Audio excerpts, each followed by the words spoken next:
Magandang buhay! This is your John Lee Garcia, first time mag-vlog. For today's video guys, ay magluluto tayo ng tunang paksiw at tunang sinigang. Bago pala ako magluto dyan ay nakita ni mama tong longga na to na may mga sprout na. Napag-isipan ko nga ding itanim, kaya kumuha na ako ng sirang planggana. Nilagay ko na nga yung lupa at kailangan din unang basahin. Hindi ko nga din nakalain kung bakit tumubo ito ay nilagay ko lang naman sa plastic. Matapos ko nga basahin yung lupa ay pinagtatanim ko na ito para pag lumaki, tatanim na lang sa likod namin. May mga nakita nga din akong ganitong puno dito sa amin at namunga na kaya itatry din namin. Tanim lang ng tanim para mayaanihin. Kini. Pagkatapos ko nga magtanim ay nagluto na ako ng sinigang na tuna o yung kinatawag sa amin na buslugan.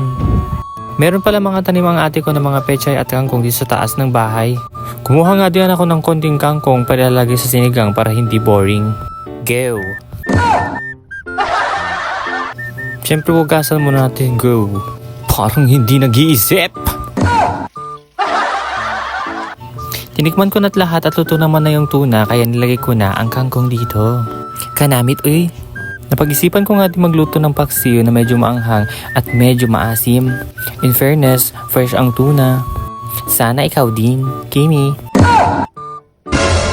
Mas maraming ingredients nga, mas masarap ang lulutuin. Pinaglalagay ko na nga ang bawang, luya at sibuyas at konting dahon din ng paminta.